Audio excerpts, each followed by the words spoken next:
Elias Boone dropped to his knees in the scorched grass and pressed his bleeding hand over the small boy's mouth to keep him from crying out. Across the ridge, 3 riders were still searching. The girl beside him was shaking, but her eyes were bone dry. "Mister," she whispered, "if they find us, they'll kill him first." Elias Boone had buried his own son 11 summers back. He had sworn over that small grave he would never hold another child again. And here he was, hand bloody, heart louder than it had been in years. Before we ride any further, friends, if stories of the old frontier stir something in your heart, take a moment to subscribe to the channel and stay with me clear through to the very last line of this tale. And in the comments below, tell me the name of the city you're watching from.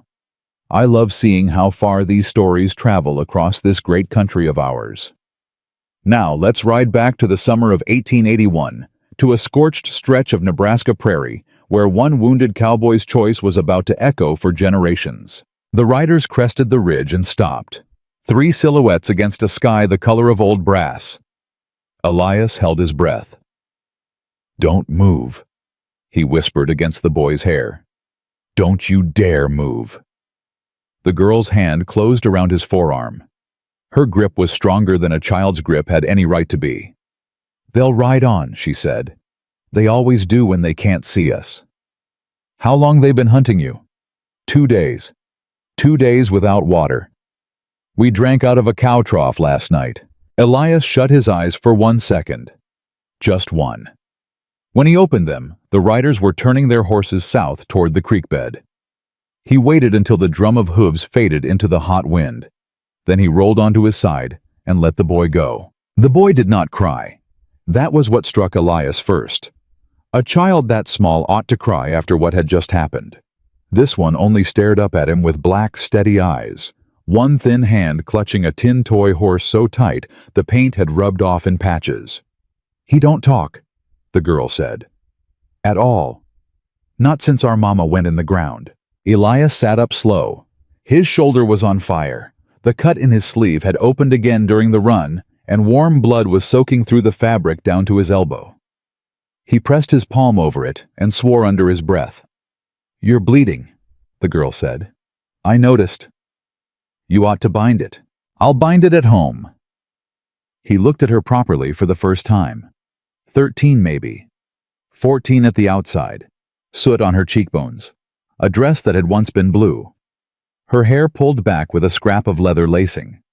She was standing between him and the boy without seeming to know she was doing it. "What's your name, girl, Abby?" "Abby what?" "Abby Reed." "That your brother, Noah?" "Reed also." "Yes, sir." "Where's your folks?" "Abby Reed?" "Dead." She said it the way a person says the weather. Flat. Finished. Elias had heard that tone before in soldiers and in widows and in himself some mornings when he couldn't be bothered to lie. "Both," he said. "Our mama 3 weeks back. Fever." "And your pa?" "Never had one. Not a real one." "Then who's chasing you?" She did not answer. The boy Noah pressed himself tighter against her hip. "Abby." "I don't know your name, mister." "Boone. Elias Boone. Mr. Boone, if I tell you who's chasing us, you're gonna hand us over." "Girl, I just laid in the dirt bleeding for you. I ain't handing you anywhere." She studied him. He had been studied by mountain lions with less care. "Our uncle," she said finally. "Jasper Reed. And 2 men he hired." "Your own blood uncle. He left us at a way station in Grand Island 9 days back. Said he was going to sell Mama's trunk and come back in the morning. Never came. So I took Noah and I walked." Her voice did not shake. "Then 2 nights ago I looked back and he was on the road behind us with those men. He means to drag us back to a workhouse in Omaha and take the money for himself." "What money?" "I don't know, but he wouldn't be hunting us if there wasn't any." Elias rose to his feet. The prairie tilted once, then righted itself. He had lost more blood than he ought to have lost, and the wound in his shoulder had been given to him that morning by a man in town named Deeks, who had disagreed with him over the price of a mare. That fight seemed 100 years ago now. Can you walk, Abby Reed? Yes, sir. Can he? He can walk, he just don't want to. Then tell him to want to. My place is 2 miles yonder, and we need to be off this open ground. She bent and said something low to Noah that Elias did not catch. The boy nodded once. When he stood up, he slid his small free hand into Elias's blood-sticky one without warning. Elias froze. 11 summers. 11 summers since a hand that size had held onto his. He did not pull away. He could not have said why. Come on, boy, he heard himself say. Step where I step. His horse was waiting where he had left it in the draw, nosing at the sparse grass. Elias lifted Noah into the saddle first, and the child weighed almost nothing. Then he turned to offer his good hand to Abby, and she flinched. I can walk. It's 2 miles in full sun. I can walk. Suit yourself. He swung up behind Noah, and the boy settled back against his chest as naturally as if he had been riding there his whole short life. Elias kept his eyes on the ridge. Abby walked beside this horse with her chin up and one hand on the stirrup leather. She did not speak again until the roof of his ranch house came into view over the rise sagging and weather gray and missing 3 shingles on the south side. That yours, she said, such as it is. Anybody else live there? Just me. No wife? No. No children. He did not answer that one. She did not ask it twice. Inside, he set Noah on the one good chair and told Abby to bolt the door. She did it without asking why. That small competence was already starting to worry him. Stove's cold, she said. I know it. You got kindling. Box by the wall. She crossed the room and began laying a fire with the brisk movements of a person who had laid a great many fires in her life. Elias watched her for 10 seconds, then went to the washstand and began trying to get his shirt off over the bad shoulder. He could not. The dried blood had glued the cloth to the wound. Sit down, Mr. Boone. I'm all right. You're not. Sit down. He turned. She was holding the kettle. I need warm water and a clean rag, she said. Where's your rags? Bottom drawer of the sideboard. Have you got whiskey? Top shelf. Sit down. He sat, partly because his knees were going, and partly because he had not been ordered about by a 13-year-old girl in his own kitchen before, and he was curious to see how far she would take it. She took it a good distance. She set the kettle on the just-caught flame. She found the rags. She found the whiskey. She came back to him with a basin of water still too cold to be warm, and a face set like she was about to bridle a difficult horse. This is going to hurt, Mr. Boone. I reckon it will. I'm going to do it anyway. I reckon you will. She peeled the shirt off his shoulder a half-inch at a time. Every time he drew breath, Noah watching from the chair drew breath with him. The boy never made a sound. Just kept his eyes on Elias's face like a witness at something important. Who cut you? Abby said. Man called Deeks. Cattle broker's hand. Took offense at a mare I wouldn't sell cheap. You beat him. I walked away. With a cut like this, he'd have come at me again if I'd stayed and finished it. Man like that ain't worth a second cut. She pressed the whiskey-soaked rag against the wound and he hissed through his teeth. Sorry, Mr. Boone. Ain't your fault. You saved us. Girl, I ain't saved anybody in a long time. Don't go pinning that on me yet. She said nothing, but her hands, which had been steady, shook for one small moment against his shoulder. Then they were steady again. When the wound was cleaned and bound, she heated what little was in his pantry. Half a pot of beans. The heel of a loaf 2 days stale. A strip of dried beef the size of his thumb. She divided it onto 3 plates, without asking what was his portion, and the portion she slid toward Elias was the biggest. That's yours, he said. You're the one bleeding. You're the one who walked 2 miles in the sun. Eat. Mr. Boone. Eat, Abby Reed. I've gone hungry before. I expect you have too, but tonight you don't. She sat. She fed Noah first small bites off her own fork, the way a mother bird feeds a fledgling. Only after the boy had swallowed 3 mouthfuls did she take any for herself. Elias watched her do this, and something in his chest twisted so hard he had to set his own fork down. "How long," he said, "have you been feeding him first?" "Since Mama got sick." "That was 4 months, Mr. Boone, give or take." 4 months. A child had been mothering another child for 4 months, in between burying a grown woman and being hunted across open country by a man who shared her last name. "You ever eat last and it wasn't enough?" he said. She looked up at him. "That ain't a polite question, Mr. Boone." "No, it ain't. I apologize." She went back to her plate. Noah leaned against her arm. The boy had eaten half of what she'd given him and was already falling asleep sitting up. "He'll sleep in my bed tonight," Elias said. "You too if you want it. I'll take the floor." "We can sleep in the barn." "You ain't sleeping in my barn." "Mr. Boone." "My bed or the floor by the stove. You pick. But not the barn, Abby. The barn's got a broken latch, and anything that wanders in off the prairie wanders right in." She was quiet for a long moment. Then, "The floor by the stove." "All right. I'll fetch blankets." "Mr. Boone?" "Yes'm." "Why are you doing this?" He stopped with his hand on the cupboard. "I don't rightly know, Abby." "That ain't a good answer." "It's the only one I've got tonight. Ask me again in a week, maybe I'll have a better one."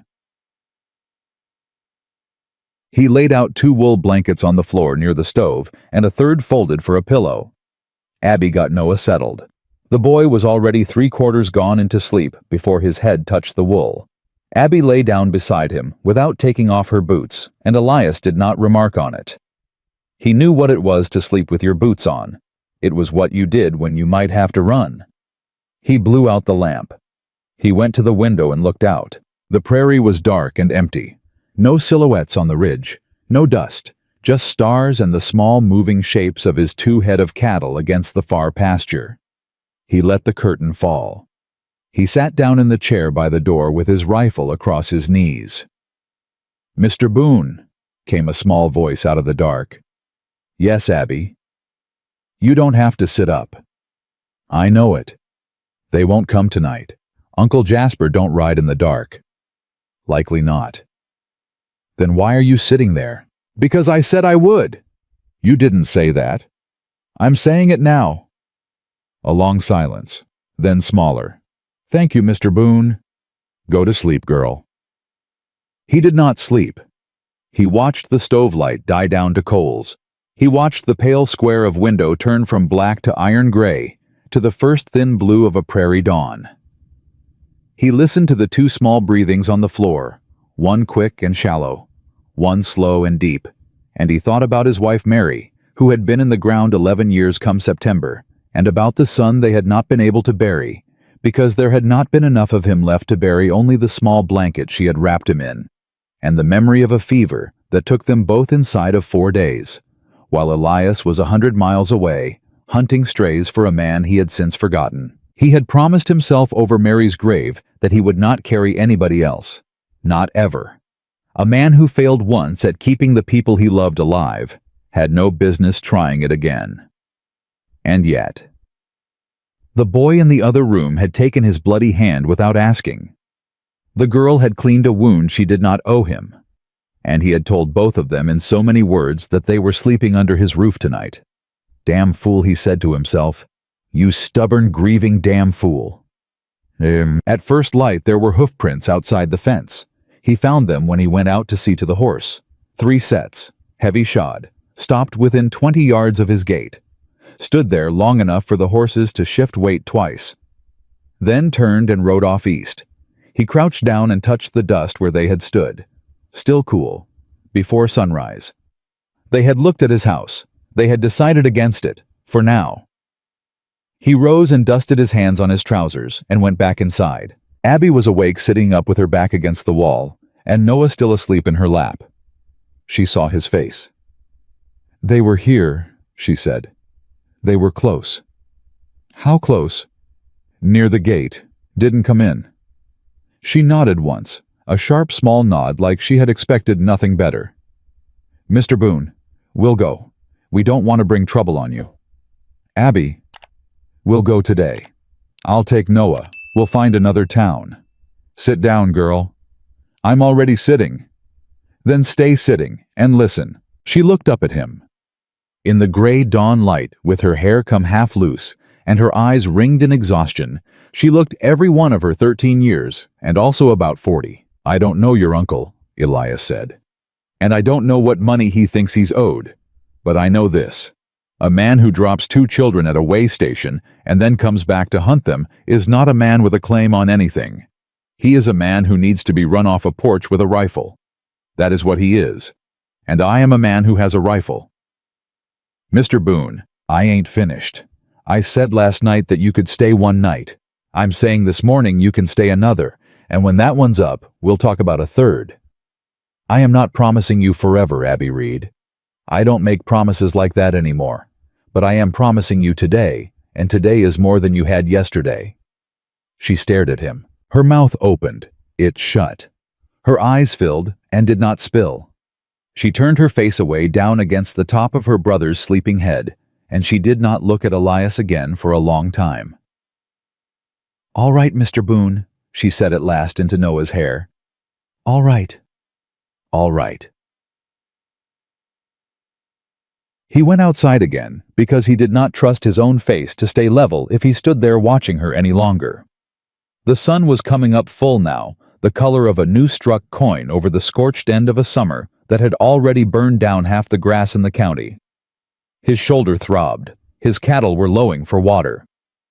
A fence post on the south line was leaning and would need to be resunk before the week was out. And somewhere east of his gate, Jasper Reed and 2 hired men were riding back toward a town where a polished, smiling gentleman named Silas Vane was waiting to hear what they had seen. Elias Boone did not yet know that name.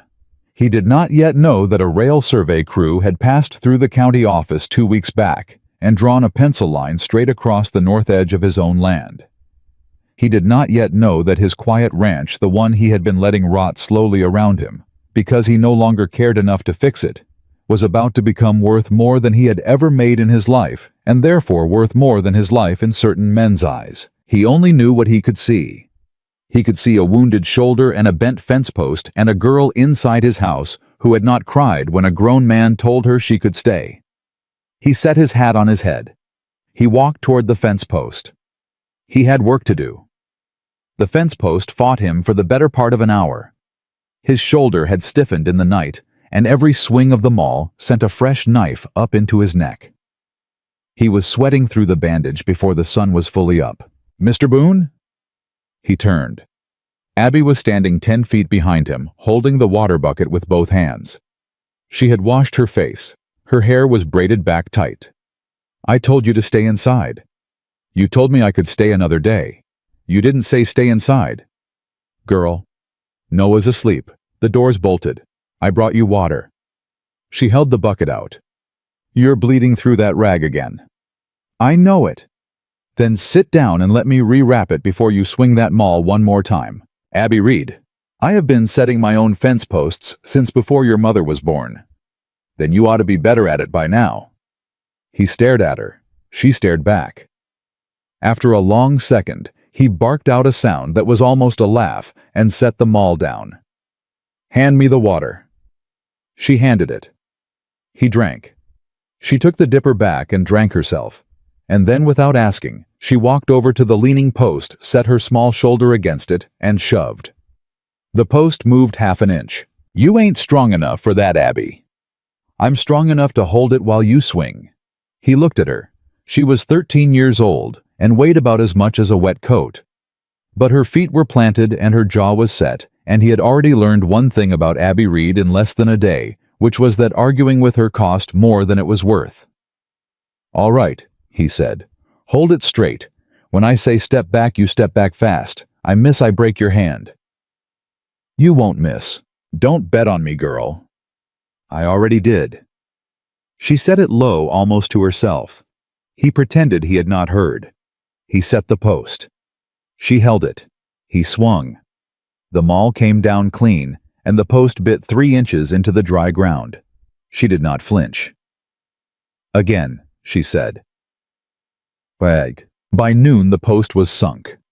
By noon also Noah had come out of the house on his own barefoot, the tin horse in his fist, and had sat down in the shade of the water trough to watch them. He had not spoken. But when Elias passed him on the way to the barn, the boy held up his small hand, and in the palm of it was a bent nail Elias had dropped an hour back without noticing. "You been keeping that for me?" Noah nodded. "Much obliged, son." The boy's mouth moved. No sound came out, but the corners of it lifted just barely, just at the edges, and Elias Boone had to turn his head away and pretend to look at the sky for a long moment before he could walk on. It was Abby who saw the riders first. She was pumping water at the well when her head came up sharp, the way an antelope's head comes up. Elias followed her line of sight. 3 horsemen on the east road, moving at a walk not fast, but not slow either. Too far to make out faces. "Inside," he said. "Now." "Mr. Boone." "Take your brother. Bolt the door. Don't come out till I call you by name." She did not argue. She scooped Noah up under one arm like a sack of meal and was through the door in 7 strides. The bolt threw hard. Elias walked to the corner of the barn where his rifle leaned and picked it up without hurry. He did not raise it. He just held it down along his leg, where a rider at a distance might not see it, and a rider up close would. The 3 men came on. They did not turn in at his gate. They rode past it at the same walking pace, and the one in the middle, a thin man on a piebald horse, turned his head and looked at Elias's house for a long, slow count of 3 before he turned it back. Elias did not move. The riders passed. Their dust hung in the air a long time after they were gone. He waited 10 minutes. Then he walked to the door. "Abby, it's Elias Boone. You can open up." The bolt threw back. She was standing with the iron skillet raised over her shoulder like a club. Noah was behind her, pressed flat against the wall. "Put the skillet down, girl." "Was it him?" "I don't know. I expect it was." He looked at the house. He did. "Mr. Boone, I'm going to town." Now. Before they do. "I need to know what's being said about you in Clearwater before Jasper Reed gets there first and says it himself." "Take me with you." "No." "I can." "No, Abby. You stay here with your brother, and you do not open that door for any man on this earth until you hear my voice outside of it. Do you understand me?" She nodded once. Her knuckles were white on the skillet handle. "Say it." "I understand, Mr. Boone." "Good girl." He rode into Clearwater a little before 3 in the afternoon. The town was half dead with the heat. 2 old men on the bench outside the feed store watched him come in without speaking. Elias tipped his hat. Neither of them tipped back. That was new. He tied his horse outside Pike's Goods and pushed the door open. The bell jangled. Mrs. Eleanor Pike looked up from the counter where she was weighing a packet of coffee, and her face did a small, quick thing that Elias caught and filed away. Surprise, then calculation, then a kind of tired relief. "Mr. Boone." "Mrs. Pike." "You're bleeding through your shirt." "I'm aware of it, ma'am." "Deeks." "Yesterday morning." "I heard." She finished weighing the coffee without looking at it.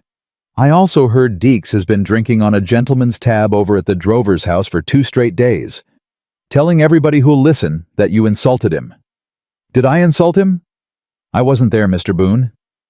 "Ma'am, I'm asking what the town's saying." She set the coffee down.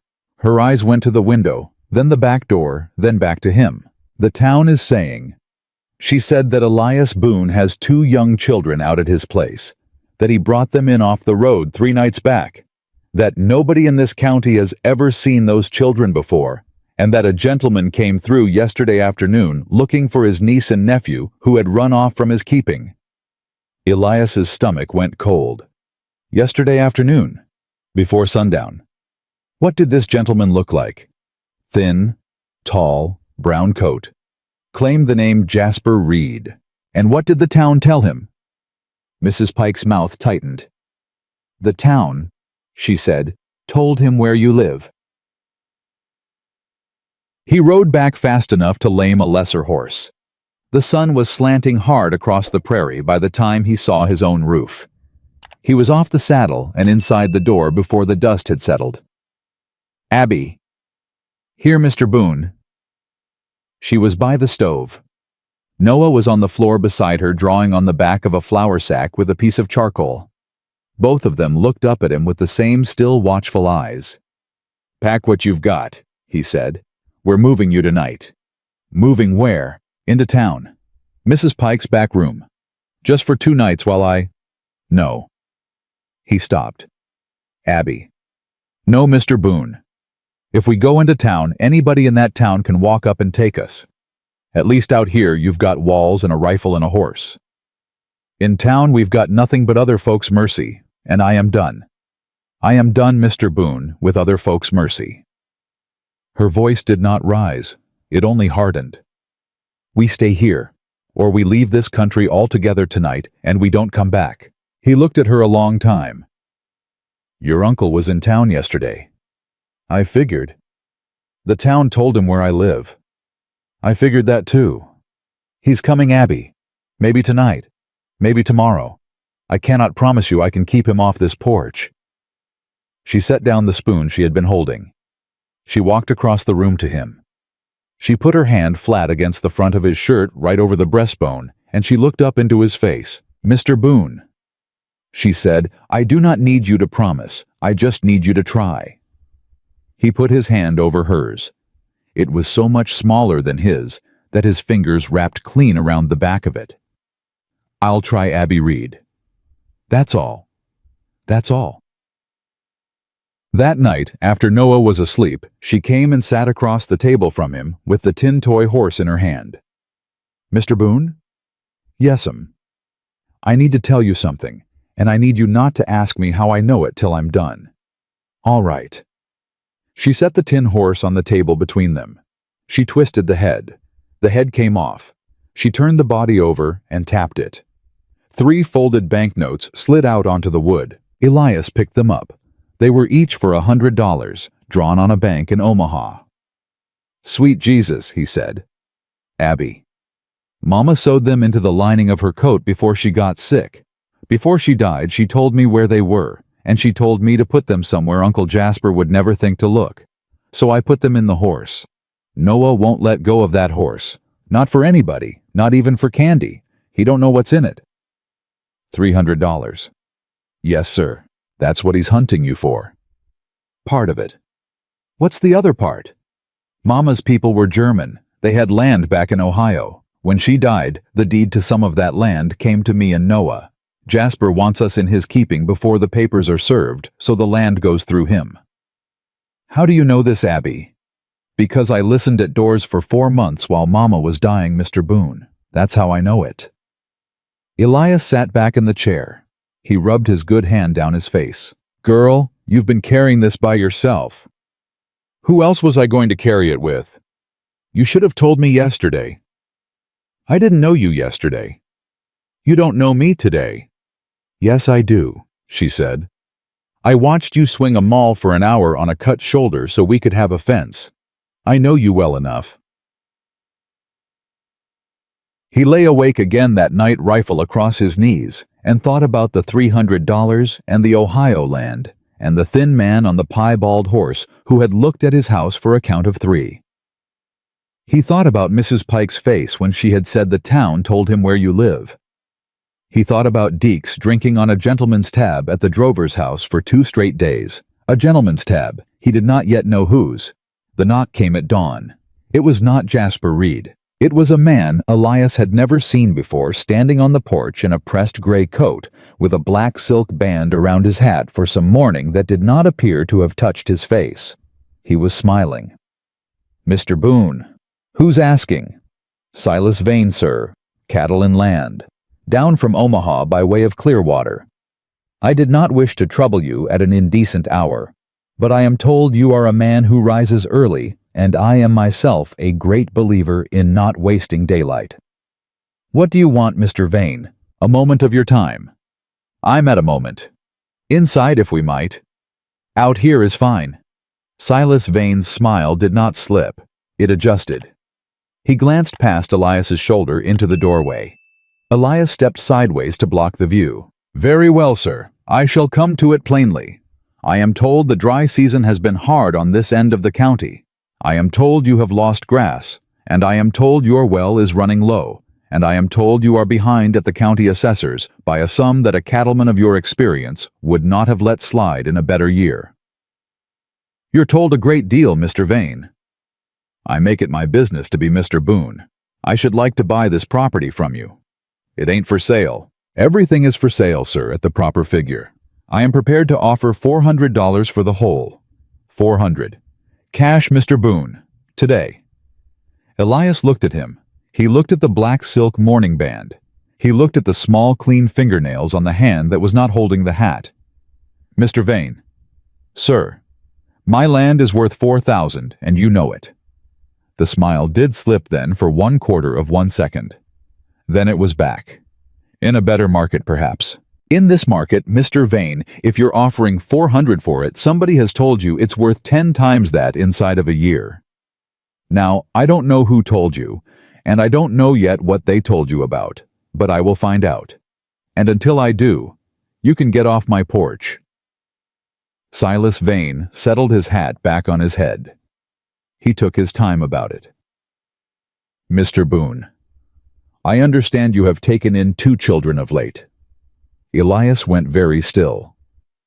That is no concern of yours. It may become one. Children require support. Support requires means. A man behind at the assessors with 2 extra mouths to feed and a cut shoulder that will keep him off his own fences for a month has, I would submit, reason to reconsider a generous offer. Get off my porch, Mr. Vane. Sir, get off my porch before I put you off it. Silas Vane inclined his head. The smile had gone mild and sad like a man disappointed in a favorite nephew. I shall call again, Mr. Boone, when the season has had a little more time to work on you. He walked to his horse. He mounted neatly. He rode away without looking back. Elias stood on the porch until the dust was down. Then he came inside and shut the door and threw the bolt and stood with his back against it. Abby was sitting up on her blanket by the stove. Mr. Boone. You heard. I heard. That man is the one paying Deeks's tab. I figured. He's the one your uncle's working for. I figured that too. He crossed the room. He crouched down in front of her so his eyes were level with hers. Abby, I need you to listen to me. I'm listening. I was going to send you to town tonight. I'm not anymore. You were right. There's no safety in town. Everybody in that town either works for that man or owes money to somebody who does. We stay here, and I'm going to teach you to shoot a rifle today. Her eyes went wide for the first time since he had known her. Me. You. Because if that man comes back while I am out mending the south line, or if your uncle walks up on this porch when my back is turned, I need to know there is a person in this house who can put a round through a door and mean it. Mr. Boone. Can you do it, Abby? Yes, sir. Will you? If he touches Noah, Mr. Boone, I will do it twice. All right, then. She was a fair shot inside of 2 hours. Not good. Fair. She flinched on the pull, and the first 3 rounds went wide, but by the 4th, she had stopped flinching, and by the 10th, she put a clean hole through the center of a tin can at 30 paces. Noah watched from the porch with both hands over his ears and his eyes wide. Enough for today, Elias said. You'll bruise that shoulder up worse you keep going. One more. Abby. One more, Mr. Boone. He let her.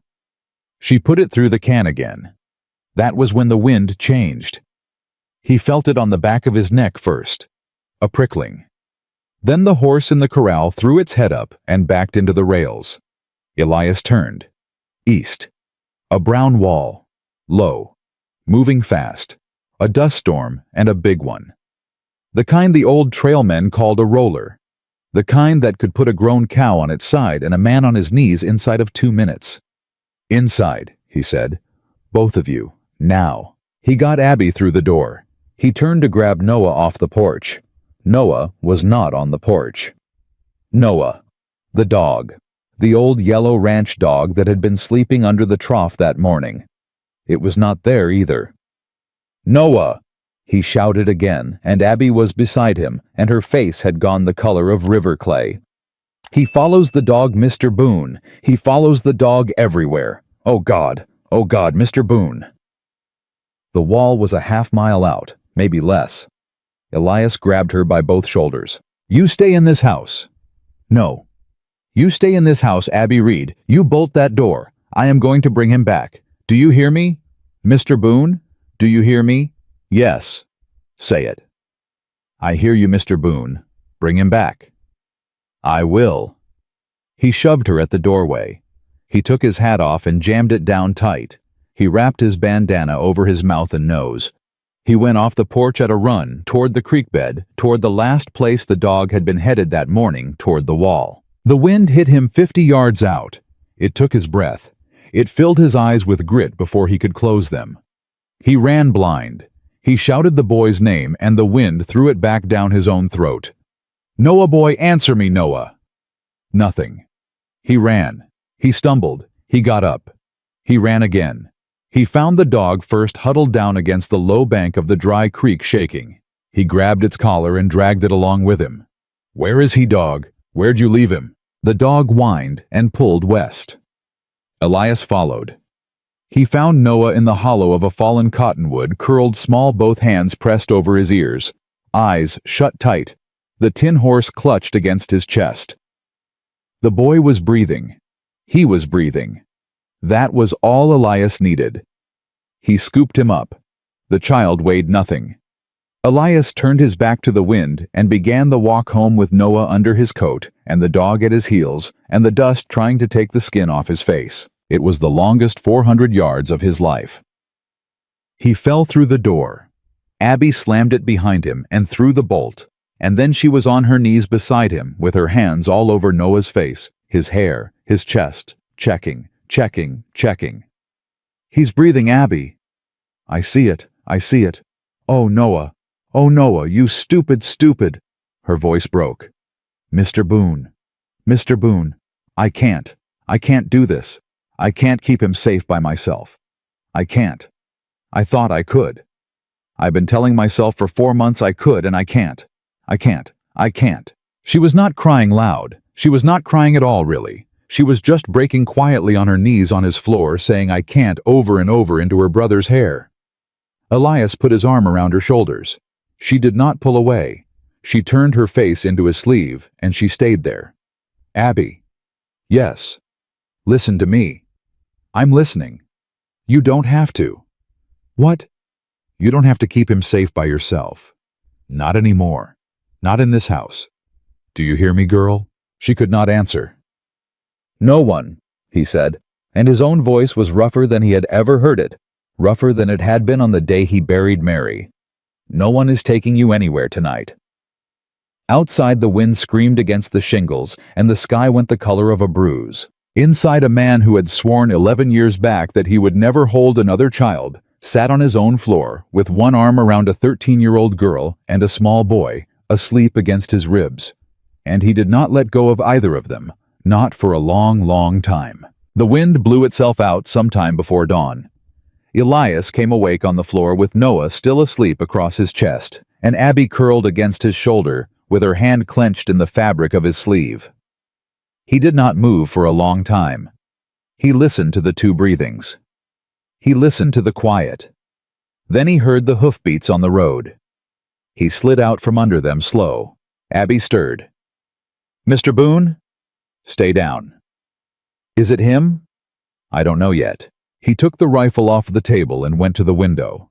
2 riders. One wore the 5-pointed star of Clearwater County on his vest. The other was the thin man from the piebald horse, except this morning he was on a bay, and this morning he was smiling. "Abby." "Yes, sir." "Your uncle's here, and he brought the sheriff." Elias met them in the yard with the rifle across his forearm, muzzle pointed at the ground. The sheriff, a heavy man named Tom Halley, who had been a friend once before he had become a sheriff, reined in 10 feet off the porch. "Morning, Elias." "Tom, I'm here in a professional capacity." "I can see that." "This here is Mr. Jasper Reed. He's filed a writ with the county this morning claiming next of kin interest in 2 minor children he says are presently in your keeping." "They are in my keeping." "He says they were took from him without his leave." "He says a lot of things, Tom. Did he tell you he dropped them at a way station in Grand Island 9 days back and didn't come back for them?" Jasper Reed's smile tightened. "That is not true, sir." "It is true, and the girl will swear to it." "A child of 13 cannot swear to anything in a court of law, Mr. Boone."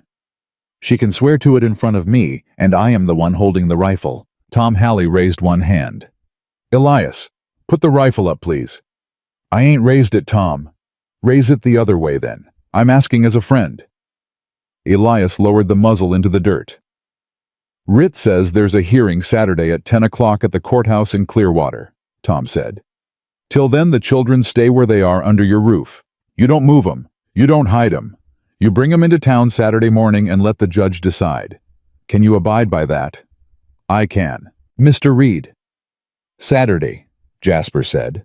He was still smiling, but his eyes had gone flat as a pond in August. "Saturday will be quite sufficient." He turned his horse. He rode out. Tom Halley lingered a moment. "Elias." "Tom, word around town is Silas Vane is backing this writ." "I know it." "Word also is you're 4 months behind at the assessors." Elias said nothing. "Elias, if you're behind, that's going to come up Saturday. A judge looks at a man trying to raise 2 children on land the county is about to lien." "I'll handle it, Tom." "Can you handle it in 3 days?" "I said I'll handle it." Tom Halley looked at him a long second. Then he tipped his hat and rode after Jasper. Elias stood in the yard until they were gone. Then he walked to the barn and sat down on an upturned bucket and put his face in his hands. 4 months behind. $52 owed, and not a dollar in the house that wasn't Abby's mother's. The bay gelding was worth maybe 40 at a quick sale. The 2 heifers, maybe 30 apiece. But nobody in Clearwater was going to buy from him now. Not with Silas Vane smiling down the street. He heard the small step behind him. He did not lift his head. "Mr. Boone?" "Abby." "How much do you owe?" "Go back inside, girl." "How much, Mr. Boone?" $52. A small silence. "Mama's money is 300. "That money is yours and your brother's. I am not touching it." "Mr. Boone." "I said I am not touching it, Abby." "Then you're going to lose the ranch." "I may, but I am not taking food out of your brother's mouth to save a ranch that belongs to me and not to him." She was quiet a long moment. "Mr. Boone, look at me." He did not. "Mr. Boone, please." He lifted his head. She was standing with her hands at her sides and her chin up the same way she had held it the first afternoon he had found her in the grass. "If you lose the ranch," she said, "you lose us, because the judge will not give 2 children to a man with no roof. That is how this works, Mr. Boone. I know it and you know it. So you are going to take $52 of that money, and you are going to pay the assessor, and the rest is going to stay in the horse where it's been, and we are not going to argue about it." "Abby, we are not going to argue about it." He looked at her. 13 years old. One hand curled at her side, jaw set like a door. "All right, Abby Reed." "Good. Thank you." "Don't thank me, Mr. Boone. It's my roof too now." Chin. He rode into Clearwater that afternoon and paid the county assessor $52 in cash. The clerk counted the bills twice, looked up at him once with something almost like pity, and stamped his ledger paid in full through the quarter. Elias asked for the receipt in writing. He got it. On the way out of the courthouse, he passed a man in a pressed gray coat coming in. Silas Vane stopped, tipped his hat. "Mr. Boone." "Mr. Vane. I am sorry to hear of your difficulties. I ain't having any this afternoon?" "No. Just paid my taxes, Mr. Vane, through the quarter. Got the paper to prove it." Silas Vane's smile did not move. His eyes did a little. How fortunate for you, sir. Mighty fortunate. Saturday then. Saturday. Elias walked past him. He made himself keep walking all the way to his horse without looking back. He did not look back until he was mounted, and then he turned in the saddle for one short glance. Silas Vane was still standing on the courthouse steps. He was not smiling anymore. He was writing something in a small leather notebook with a silver pencil, and when he looked up and saw Elias watching, he put the notebook away and went inside without a nod. Elias rode home with something cold walking up the back of his neck. Friday night, Abby did not sleep. Elias knew because he did not sleep either, and every time he looked toward the stove corner, her eyes were open and fixed on the ceiling. Around midnight he heard her get up. He heard her open the small bundle he had given her that afternoon to pack for Saturday. He heard her moving quiet, careful the way she had moved that first night when she did not yet know if she was safe. He heard her cross the room to the door. He was waiting for her in front of it. She stopped. Her face in the dim coal light from the stove was pale and perfectly calm. "Mr. Boone." "Where are you going, Abby?" "Nowhere." "Don't lie to me, girl. Not tonight." Her chin trembled once. Just once. "I was going to find Uncle Jasper." "I figured. I was going to tell him I'd come with him quiet if he dropped the writ and left you and Noah alone." "I figured that too." "Mr. Boone." "Sit down, Abby." "I can't sit down. I can't. If I sit down, I'll lose my nerve and we will both lose everything. Sit down." She sat, slowly, on the edge of the chair, her small bundle still clutched against her chest. Elias sat across from her. He did not reach for her. He put his hands flat on the table between them, and he kept them there. "Abby, listen to me." "I'm listening." "If you walk out that door tonight, you don't save me. You bury me. Do you understand that, Mr. Boone? I buried my wife 11 years ago, Abby. I buried my son. I swore over both their graves I would not carry another living soul on this earth. And I kept that promise for 11 years. Do you know what broke it?" She did not answer. "A bloody-handed girl who wouldn't cry. A boy who put a bent nail in my palm. If you walk out of this house tonight to save me, Abby Reed, you undo the only thing that has gotten me off my knees in 11 years. You hear me? You are not saving me. You are killing the last of what is left."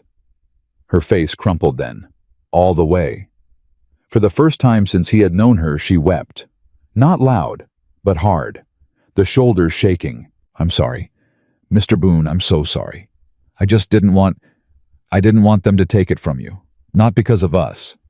"Abby." "Yes. It was already took from me, 11 years ago. You and your brother are the first thing that has been given back." He put his hand across the table. She put hers into it. He held on. "Saturday," he said. "We go together. We stand in that courthouse together, and whatever the judge says we say back. You hear me?" "Yes, Mr. Boone." "Go to bed, girl." "Yes, Mr. Boone." She went. She lay down next to Noah. She did not get up again. Saturday morning the courthouse was packed. Word had traveled. Half the county had ridden in to see the cowboy who had taken in 2 strange children and the smiling man from Omaha who wanted them back. Mrs. Pike was in the second row with her gloves folded in her lap. 2 ranchers Elias had not spoken to in a year were standing at the back with their hats in their hands. Silas Vane sat behind Jasper Reed at the front. He was wearing the same gray coat. He was writing in the same leather notebook. The judge was a gray-bearded man named Whitcomb out of Lincoln, who had ridden the circuit for 26 years and had the tired eyes of a man who had heard everything twice. Jasper went first. He stood. He laid out his case in a voice that cracked exactly once at exactly the right moment over the death of his sister. He claimed he had been detained in Grand Island by business and had returned to the way station to find the children gone. He claimed he had been hunting them out of love. He claimed Elias Boone a widower with no kin and a history of drink and a property under county lien. "That lien is paid?" Elias said, standing. "Through the quarter. I have the receipt, Your Honor." "Sit down, Mr. Boone. You'll have your turn." "Yes, Your Honor." Jasper went on. He spoke for 20 minutes. When he sat, Silas Vane leaned forward and whispered something in his ear, and Jasper nodded. Then Silas Vane stood. "Your Honor, with your permission, I should like to submit testimony as to Mr. Boone's present fitness." "On what standing, sir?" "On standing as a concerned businessman of this county who has attempted in recent weeks to purchase Mr. Boone's land, and who has had occasion in the course of those negotiations to observe the man's temperament." The judge's mouth tightened. "You have 5 minutes, Mr. Vane." Silas Vane spoke beautifully. He spoke of Elias's refusal of a generous offer. He spoke of Elias's drunkenness, which did not exist. He spoke of Elias's argument with a man named Deeks, which had left Elias wounded, and Deeks in a bed for 3 days. He spoke of a shack barely fit for livestock. He spoke of a man grieving a long-dead wife, living alone unsteady, now suddenly in possession of 2 young children he had pulled in off the road without record. It was all said so smoothly that it did not sound like a knife going in until it was already in. Elias stood when his turn came. He laid down the receipt. He laid down a written statement from Mrs. Pike attesting to his character. He laid down his own words plain. "Your Honor, I found these children in the dirt. One wounded, one silent, both running from the man who is sitting in this room claiming them. I have kept them alive for 4 days. I have given them food. I have given them a roof. I have given them a rifle in the hands of the girl when I could not be there myself. I do not claim to be their father. I claim only to be the man who did not ride past." The courtroom was quiet. "Your Honor, I should like the girl to speak." "Mr. Boone, she is the minor." "She is the one who buried her mother, Your Honor. If she is old enough for that, she is old enough to speak in this room." The judge looked at Abby. Abby looked back at him. "Come up here, child." She came. She did not take the oath because she was not sworn. She just stood there in a dress Mrs. Pike had pressed for her that morning, with her hair braided tight and her hands folded. "What is your name?" "Abigail Reed." "Whose daughter are you?" "Sarah Reed's. My mother died of fever on the 29th of June. "And the man at that table, my mother's brother. Did he bring you to this county?" "No, sir." "Who did?" "I did. I walked, with my brother." "From where?" "From a way station in Grand Island where Uncle Jasper left us 9 days ago, and did not come back." A sound went through the courtroom. Jasper's hand tightened on the arm of his chair. "That is a lie," Jasper said. "It is not Uncle." "Your Honor." "Silence, Mr. Reed. Child, go on." Abby did. She spoke for 10 minutes in a voice that did not rise and did not shake.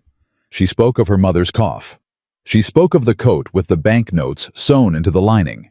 She spoke of the way station and the blue coat and the promise to come back in the morning. She spoke of 9 days on the road. She spoke of 2 men on horses behind them at dusk. She spoke of smoke and a wounded cowboy who had laid in the dirt and covered her brother's mouth with his own bleeding hand. When she was done, the courtroom did not breathe for a count of 5.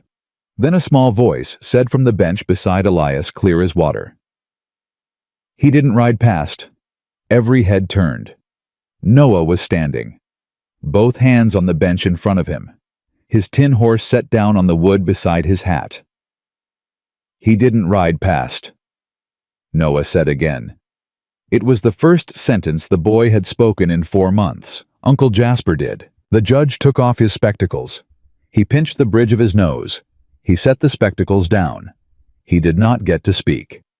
The back door of the courthouse banged open, and a rider Elias knew, a neighbor named Harlan, who ran 60 head west of his place, came down the aisle with his hat in his hand and his face the color of ash. "Your Honor, beg pardon. Elias, your barn is afire." Fed. They went out of the courthouse at a dead run. Elias threw Noah into the saddle in front of him, and Abby up behind Harlan, and they rode. Mrs. Pike came behind in a wagon with 3 buckets. 2 more riders fell in from the livery. Tom Halley mounted up with them without being asked. They saw the smoke from 2 miles out. The barn was already gone, half of it anyway. The near wall was down and the roof was eating itself in orange. The 2 heifers were loose in the yard bawling. The bay gelding was screaming somewhere in the back pasture. A line of fire was walking across the dry grass toward the house itself. 3 of Elias's neighbors were already there. Wet sacks, a shovel line.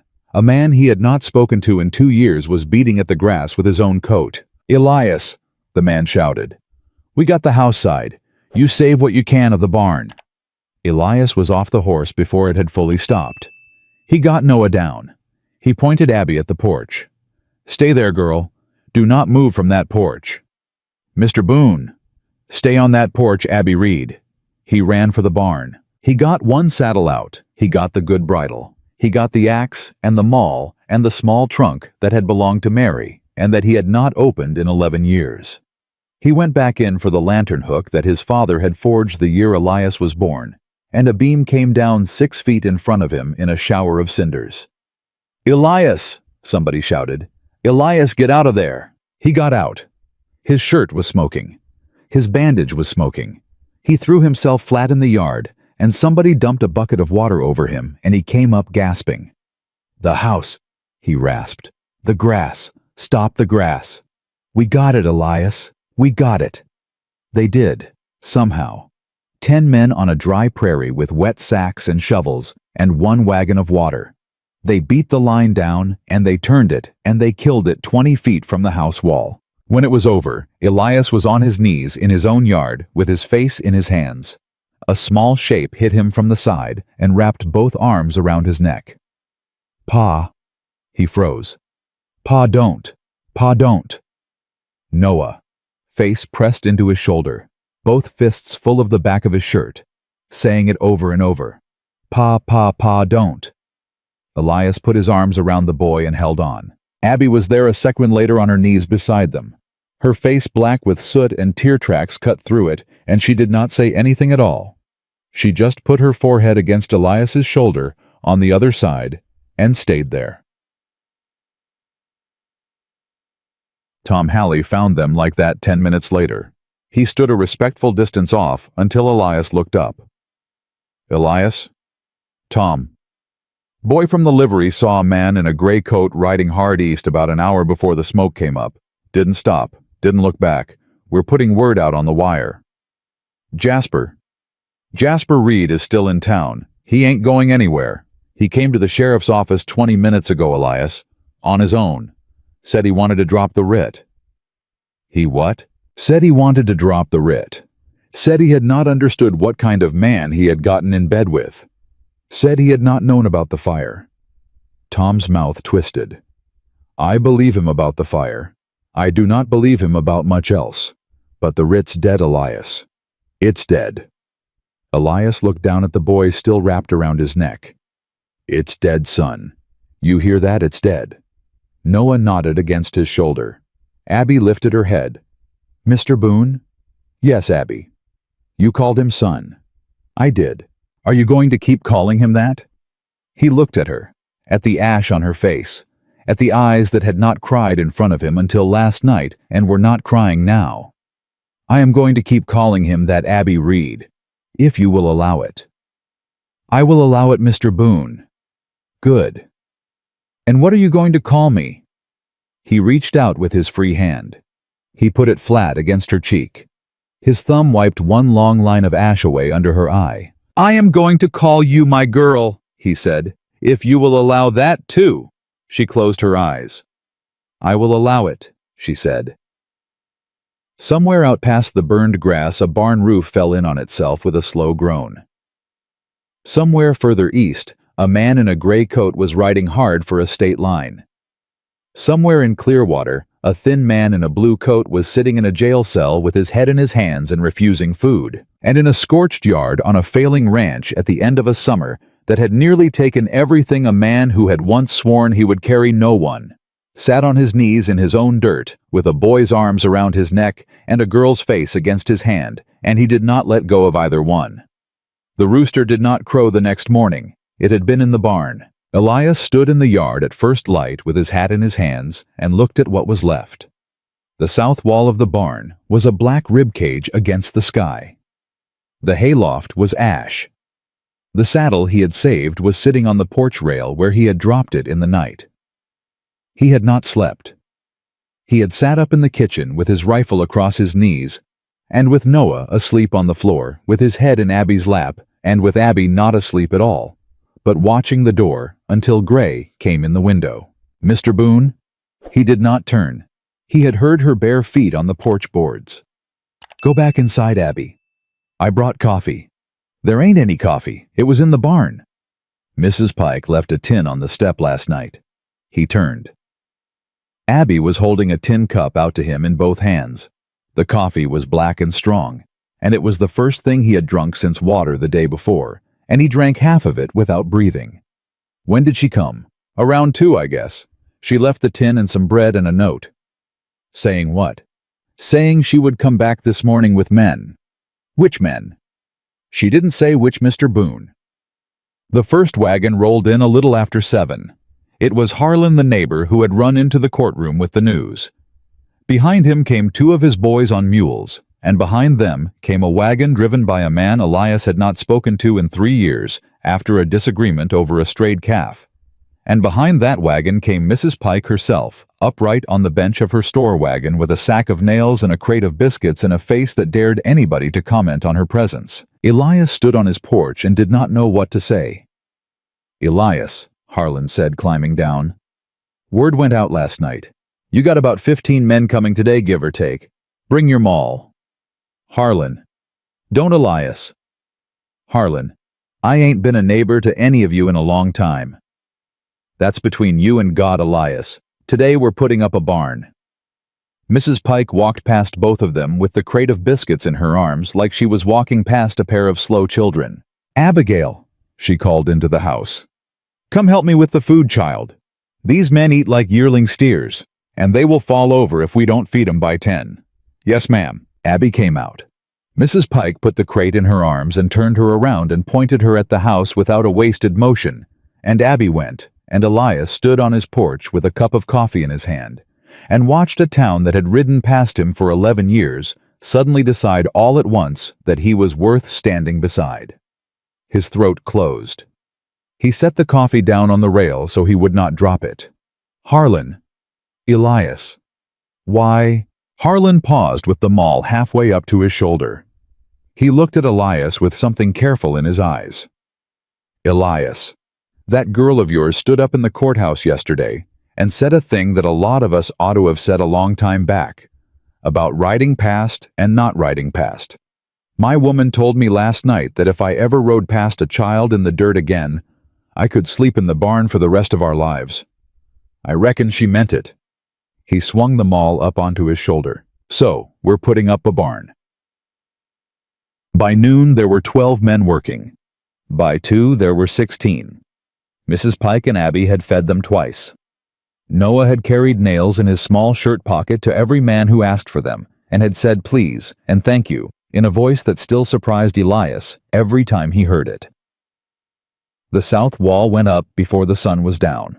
Elias swung a maul with the rest of them until his shoulder opened again under the bandage, and the bandage went red, and Mrs. Pike caught him by the sleeve and sat him down on a cut log and rebounded herself without asking.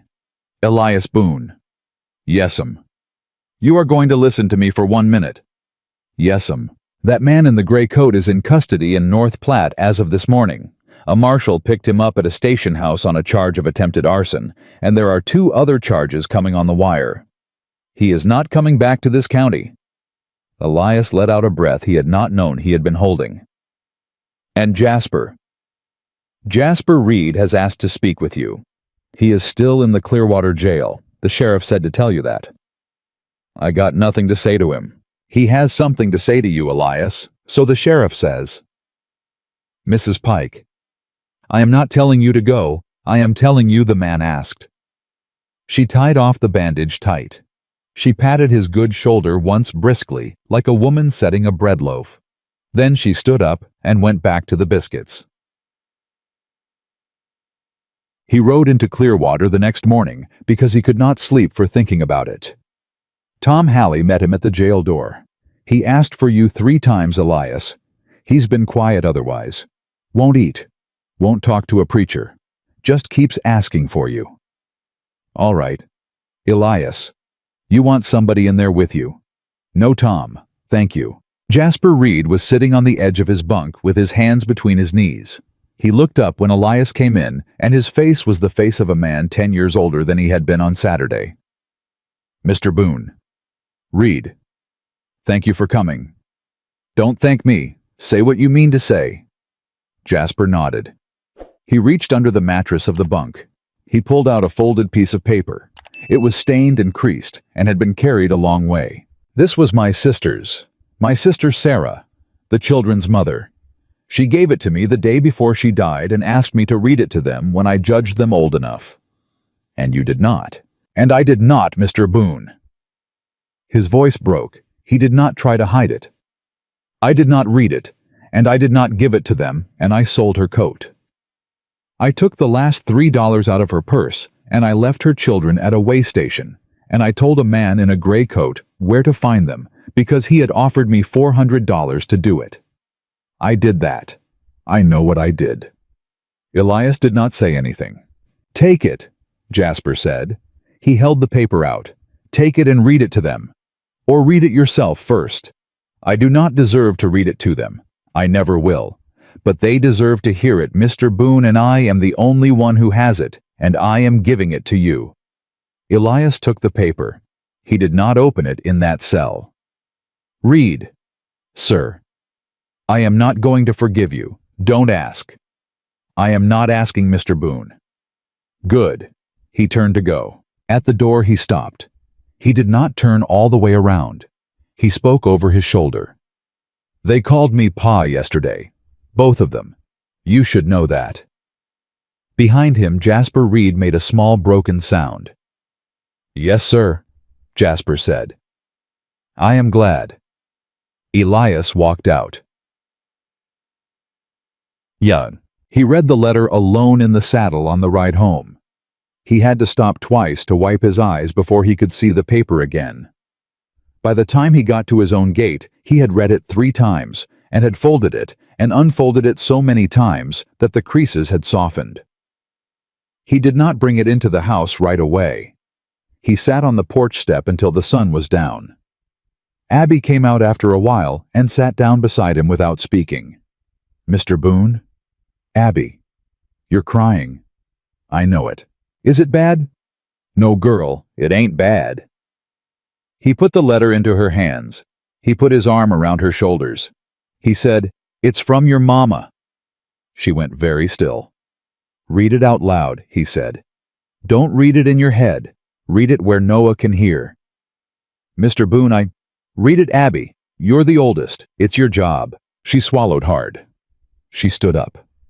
She walked into the house and Elias followed, and Noah looked up from the floor where he was drawing the wrench on the back of another flour sack with the stub of charcoal Mrs. Pike had given him. "Noah," Abby said. "Come here." He came. He sat on the bench next to her. Elias sat across. She unfolded the paper. "My dearest Abigail and Noah." She read, and her voice shook on the second word, and she steadied it and went on. "If you are hearing this, it is because I am not the one reading it to you, which means I am with your father at last. Do not grieve too long.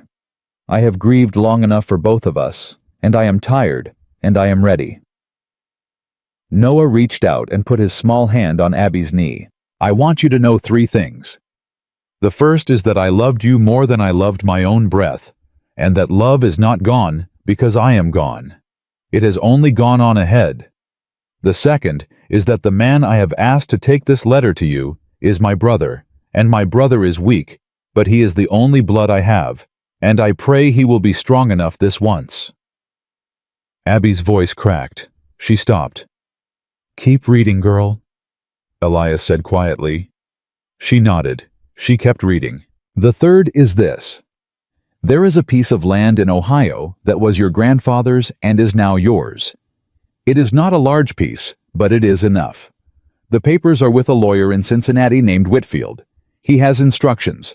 The land is to be sold, and the money is to be held in trust for the 2 of you until Abigail is 21 to be used for your schooling and for any just need in between. Your uncle may not have any of it. That is in the papers.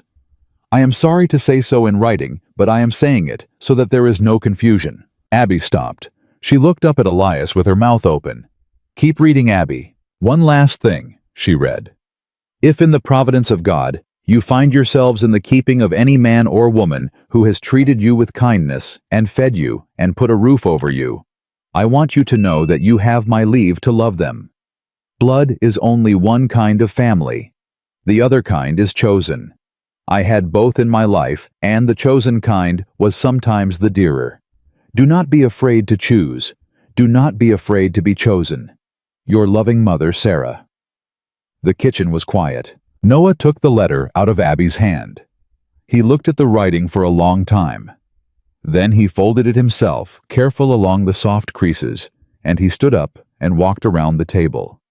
And he climbed into Elias's lap, and he put the folded paper into Elias's shirt pocket, and patted it flat with his small hand, and he did not say anything at all. Elias held him. Across the table, Abby was crying openly for the second time in her life in front of him. She was not trying to stop. "Mr. Boone." "Yes'm." "She said we could." "I heard her, girl. She said we could choose." "I heard her, Abby. I am choosing. I know you are. Are you?" He looked at her across the table. The boy was heavy and warm against his chest. The letter was folded small against his heart. The ranch outside was scarred and standing. The barn was half up and would be all the way up by Friday. "Abby Reed," he said, "I chose you the minute you put your hand on my arm in the grass. I have been slow to say it, but I am saying it now." She nodded. She could not speak. "All right," she said, finally wet. "All right, Mr. Boone. All right." He told them about Mary that night. He had not meant to. He had meant to put Noah to bed and walk Abby through the new locks on the door and go out and sit on the porch with the rifle the way he had every night since the fire. But Noah would not sleep in the other room. Noah wanted to sleep where Elias could see him. And when Elias sat down in the chair by the bed, Abby came and sat on the floor at his feet with her arms around her own knees, and she said very quietly, "Will you tell us about her, Mr. Boone, the one you buried?" He was quiet a long time. "Her name was Mary," he said. "That's pretty," Abby said. She was pretty. Not the way the magazines say. The way a creek is pretty in September. Quiet. Steady. She knew my moods before I did. She would set a cup of coffee on the table in front of me before I had said I wanted one, and she would not say a word about it, and that was how she talked most of the time, by knowing. "What happened, Mr. Boone?" He did not speak for a while. "Fever came through. I was away on a drive, 100 miles off. I didn't know there was fever in the county till it was 3 days in. I rode back. I rode the horse near to death. When I got there, Mary was in the bed, and our boy, he was 3 months old. He was in her arms, and he had been gone almost a day, and she would not put him down. She died that night holding him. I buried them in the same box, Abby. They would not be parted, and I did not try to part them. I swore over that grave I would not hold another living soul as long as I drew breath, because I had not been able to hold them." Abby said nothing. She had her forehead against his knee. "Then a bloody-handed girl put her hand on my arm in the grass, and a boy the size of a sack of flour put his hand in mine while it was still wet with my own blood. And I did not know I had been waiting 11 years for that, Abby Reed. But I had been. I had been." She did not lift her head. "Mr. Boone." "Yes." "I am not going to let anybody take this from us." "Girl, nobody is going to." "I know, but I am telling you, Mr. Boone. I am telling you. I am not going to let anybody take this." He put his hand on her hair. "All right, Abby, all right." Noah had fallen asleep in the bed with his hand wrapped in Elias's sleeve. Elias did not move it. He sat like that, one hand on the girl's braided head, and one sleeve in the boy's small fist, until the coals in the stove were gray, and the prairie outside was black, and a single coyote called once far out, and nobody in the house flinched.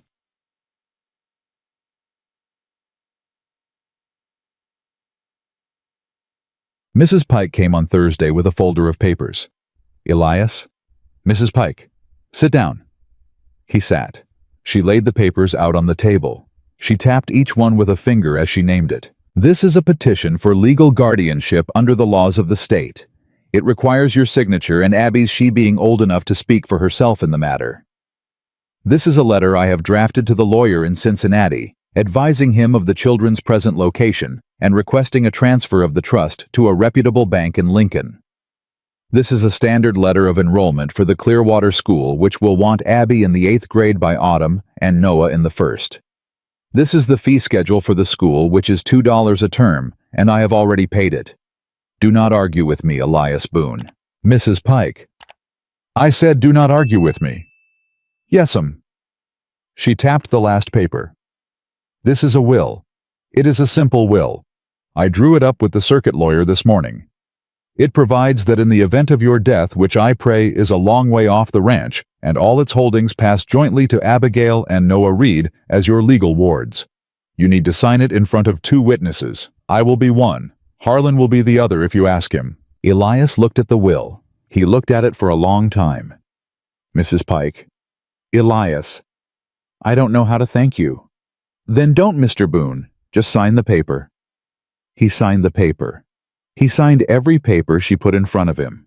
When he was done, she gathered them up and tied them with a piece of red string the way she tied parcels in her store, and she handed them back to him. Put them somewhere dry. I will.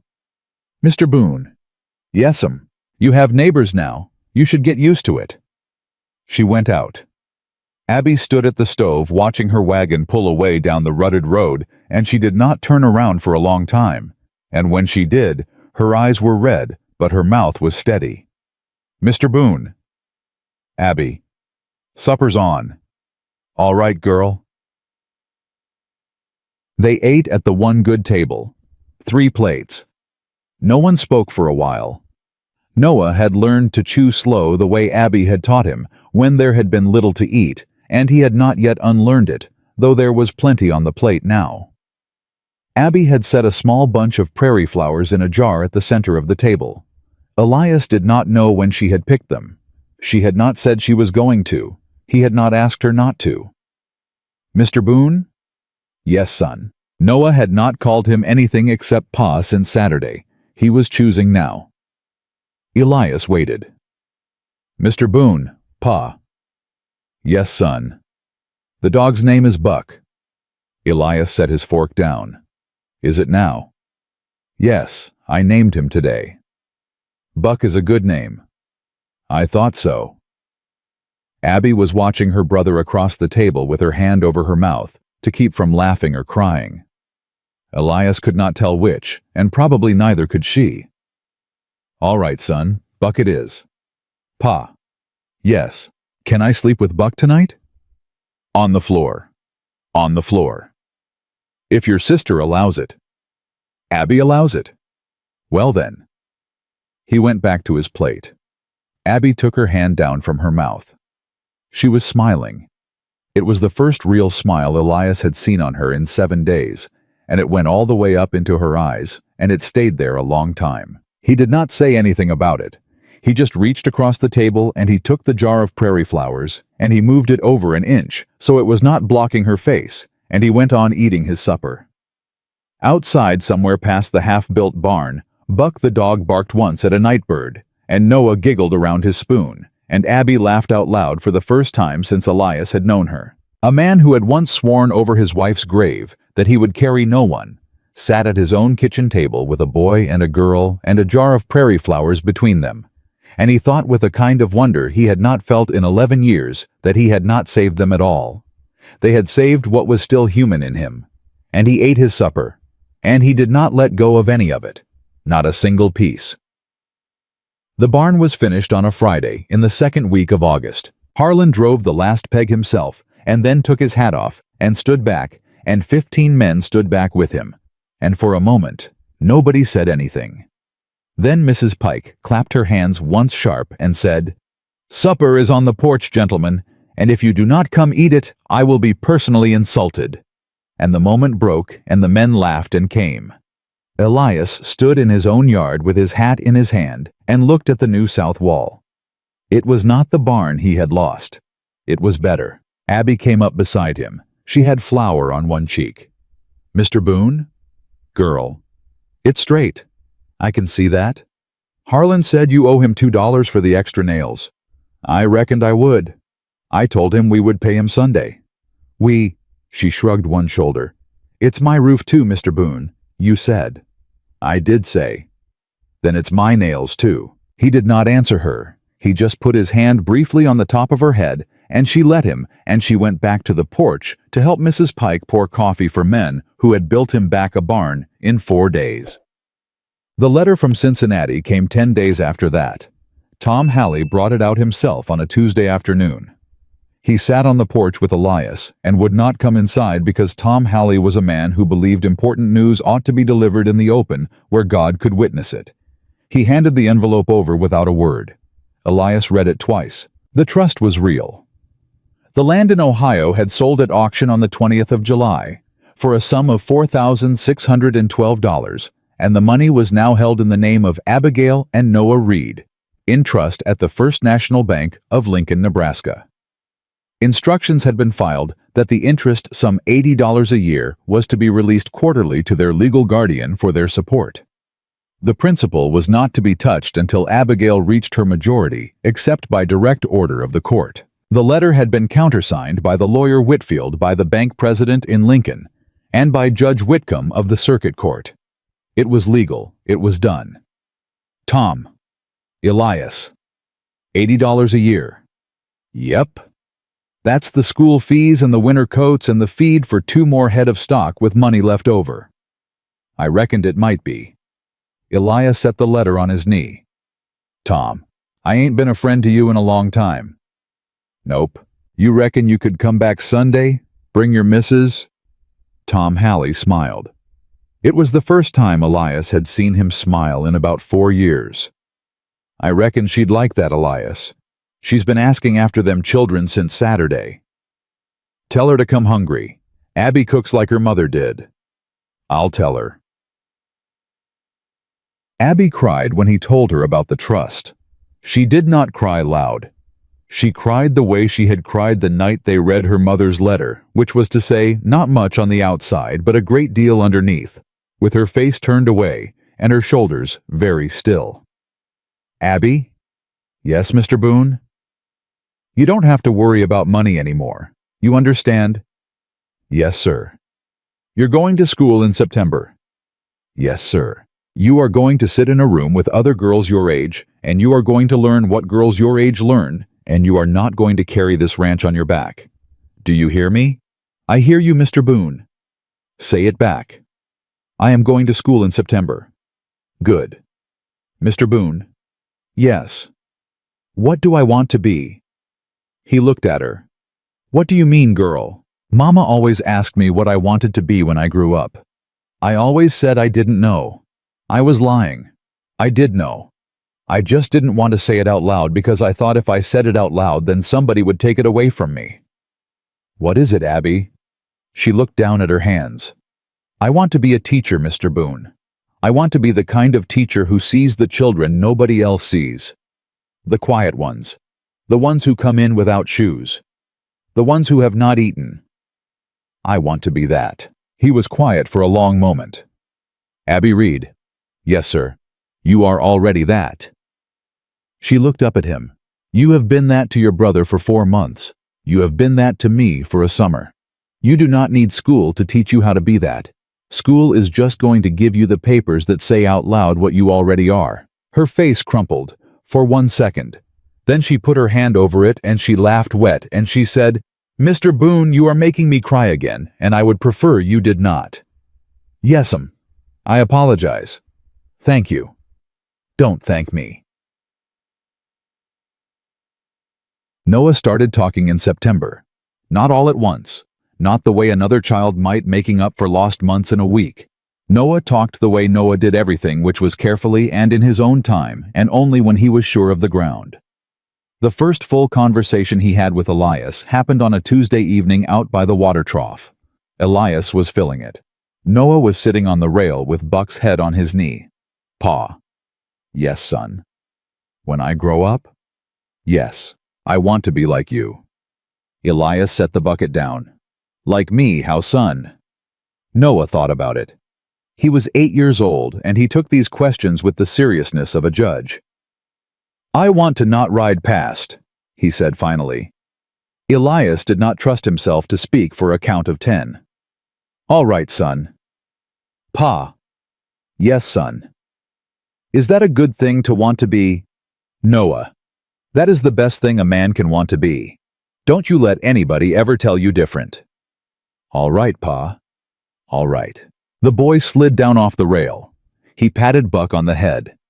He walked back toward the house with the dog at his heels, and halfway there, he turned around and waved at Elias for no reason Elias could see, other than that he wanted to, and Elias waved back. Elias stood by the trough a long time after that with the bucket in his hand, and he did not fill any more of the water, and the sun went down, and nobody came out to ask him what was taking so long. They knew. Abby knew. Mrs. Pike had told her long ago what grown men sometimes needed a minute for. Pied. Silas Vane was sentenced in October. Word came down the wire. Attempted arson conspiracy to defraud and bribery of a public official. 12 years in the Nebraska State Penitentiary in Lincoln. The judge had not been Whitcomb. The judge had been a man out of Omaha who owed Silas Vane no favors at all. Jasper Reed had testified against him. Jasper got 2 years for his part. He took the 2 years without asking for less. On the day he was sentenced, he asked through his lawyer if he might be permitted to write once a year to his niece and nephew. The judge said that was between Jasper and the children's guardian. Elias asked Abby. Abby. Yes, Mr. Boone. Your uncle wants to write to you and Noah, once a year, from prison. He's asking permission. She thought about it a long time. Mr. Boone. Yes. Do I have to answer? No, girl. You do not have to answer anything you do not want to answer, not in this house. Then yes, he can write. I will read it. I will decide each time whether to answer. That's fair? Mr. Boone? Yes. Mama said blood is one kind of family. I remember her saying it. I am keeping that door open because she would have wanted me to, not because I owe him. I know, girl. I want to be clear. You are clear, Abby. You are the clearest person I have ever known. That winter was a hard one, but they were ready for it. The new barn held. The cattle held. The small herd of 4 had become a small herd of 6 by Christmas because Elias had bought 2 more heifers with the first quarter's interest from the trust, and Abby had named them both after characters in a book Mrs. Pike had given her. Noah learned to read that winter at the kitchen table with Abby as his teacher, and by February he was reading the Clearwater Weekly out loud over breakfast in a voice that still surprised Elias every single morning. On the 19th of February, the anniversary of Mary's death, Elias rode out to the small fenced plot at the north edge of the property where he had buried her and their son 11 years and some months back. He had not gone out there in 4 winters. He had not been able to. He went that morning because Abby had asked if she could come with him. I would not ask Mr. Boone, but I would like to say hello to her, if you will allow it. Abby? Yes. She would have loved you. Then I would like to say hello. He took her out. They left Noah at the house with Buck and a tin of biscuits and strict instructions not to burn anything down. They rode out together on one horse because it was faster in the snow. At the grave, Abby stood a long time without speaking.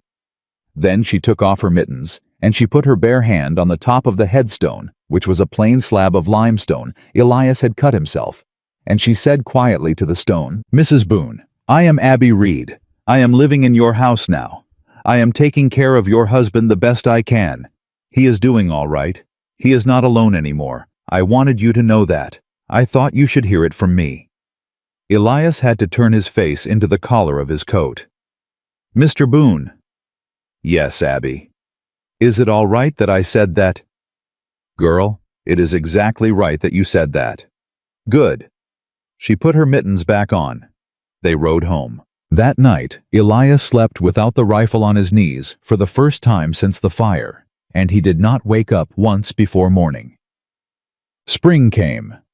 The grass came back green in patches where the fire had run the summer before. Noah rode his own pony for the first time in April, and fell off twice and did not cry either time.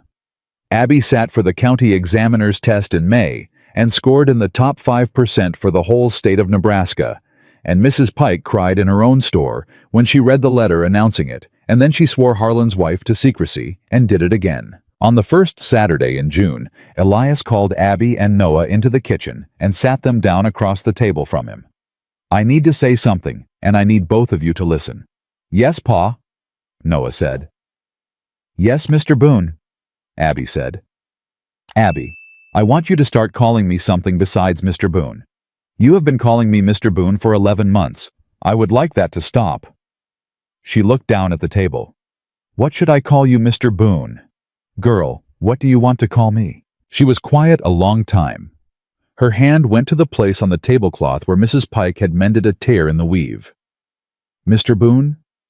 "Yes." "Is Pa all right?" He could not answer her for a moment. "Yes, Abby Reed. Pa is all right." "All right. All right. Pa." "Yes, girl. I am going to need some practice. It may come out wrong for a while." "That is fine." "All right, Pa. All right." Noah across the table was grinning so wide, Elias was afraid his face would split. "Told you, Abby," he said. "Told me what?" "Told you he was Pa." "You did not tell me that." "I did. Last Christmas. You told me he was our Pa at Christmas." "Yes, while you were sleeping. I told you. You don't remember because you were asleep." "Noah, that does not count as telling me. It counts if I said it out loud." Elias sat at his own kitchen table and watched his two children argue about who had known first that he was their father. And he did not say a word, because if he had opened his mouth, he would not have been able to close it again, and a grown man does not cry at his own table at 10 in the morning in the middle of June. Or, if he does not let his children see it. He got up. He went out on the porch. He stood in the sun for a minute. He came back in. "Both of you," he said, "come help me with the south line. Fence post is leaning again." "Yes, Pa," they said at the same time. He held the door for them. They went out. The land was formally put into their names on the 10th of September. Mrs. Pike had arranged it. The circuit lawyer had come out and drawn up the papers. Elias had signed them at the kitchen table, while Abby stood behind his right shoulder and Noah stood behind his left. The ranch, now called Boone and Reed on the deed itself, at Elias's insistence, was held in joint ownership. Elias held the operating interest during his lifetime. On his death, the whole of it passed to the two of them undivided. "You are sure about this, Elias?" the lawyer had said. "You have no other kin, but a man can change his mind about a thing like this." "I am not going to change my mind." "You understand this supersedes any prior will." "I understand." "You understand the children are not legally your blood heirs under state law, and that this document creates that standing by your own designation." "That is why I am signing it." "Very well." He signed. Abby signed. Her hand only shook a little. Noah signed his name in careful block letters with the pen held in both hands because he was 9 years old, and he had only been writing it for a year, and he signed it 3 times by accident on 3 different lines until the lawyer told him one was enough. The lawyer folded the papers. He tied them with red string, the way Mrs. Pike had tied the first set a year before. He handed them to Elias. "Mr. Boone?" "Yes, sir." "Congratulations." "Thank you, sir." Bull. On a Sunday in late September, almost exactly 14 months after he had found them in the grass, Elias Boone rode out along his north fence line with Abby on one side of him and Noah on the other, and he reined up at the top of the long rise where the property looked east toward the road. "What are we doing up here, Pa?" Noah asked. "Looking, son." "At what?" "At what we've got." They looked. The house below them had a new coat of whitewash. The barn stood straight. The south pasture had 12 head of cattle on it with a 13th expected any day. The garden Abby had planted in April was putting up late tomatoes and winter squash. Buck was visible even at this distance, a yellow shape asleep on the porch step. Smoke came out of the kitchen chimney in a thin, clean line because Abby had put a pot of coffee on before they rode out. A year and a month ago, Elias had sat on that same porch with a rifle on his knees and waited for men on horseback to come kill the two children asleep on his kitchen floor. He had not believed that night that any of them would live to see the next September. He had believed he was going to die in his own yard protecting strangers. They were not strangers. They had never been strangers. He had only not known their names yet. Pa. Yes, Abby. Do you remember the first thing you said to me? In the grass. In the grass. I said, step where I step. You did. Why? I have been thinking about it. That is the whole thing, isn't it? That is the whole of what you gave us. Abby. I am trying to say thank you, Pa. In a way that is not small. Girl. You do not need to. I know I do not need to. I am doing it anyway. He looked at her. 14 years old now. Taller by 3 inches than she had been the day he had found her. Hair still braided back the way her mother had taught her. Eyes clear. Her jaw was set the way it had been the first evening, but it was set against the wind now, not against the world. All right, Abby Reed. Boone. He turned his head. What girl? Abby Reed Boone. That is how I am signing my schoolwork this year. I did it last week on the examiner's essay. Mrs. Hopewell asked me if I was sure. I said I was sure. I am telling you now because I did not want you to find out from her and be surprised. For a full 5 seconds, Elias Boone could not draw a breath. Pa, Noah said, are you all right? I am fine, son. You look like you are going to cry again. I am not going to cry. You are, though. I am not. He is, Abby said. Both of you hush. They both grinned. He wiped his face with the back of his glove. He looked out at the land one more time. His land. Their land. The ranch he had been letting rot around him 14 months back because he no longer cared enough to fix it. The ranch that had become the only thing in the world that mattered. He cleared his throat. All right, he said. Home. Coffee's getting cold. Race you, Pa, Noah said. Son, you are going to lose. I am not. You are. Pa on 3. Noah. 1. Noah. 2. 3. Abby shouted, and she was off before either of them. Noah screamed with laughter and kicked his pony after her. Elias sat on his horse at the top of the rise for 1 second longer, watching them ride away from him, both of them at a dead gallop toward a house with smoke coming out of its chimney and a yellow dog on its porch, and he thought, some homes are built from timber. Some are built from grief that refuse to stay empty. Some are built by a man who buried his own child, and then one hot summer evening came up on 2 other children in the grass and did not ride past. This was his home. These were his children. He was their father. And anybody who said different was going to have to say it to his face, and nobody ever would. He touched his heels to the horse and rode down the rise after them. They were his. He was theirs. The door was open. The coffee was hot. The work was not done and would never be done because that is what a ranch is, and that is what a family is, and Elias Boone knew both of those things now in a way he had not known either of them before. He rode home. He was not alone. He never would be again.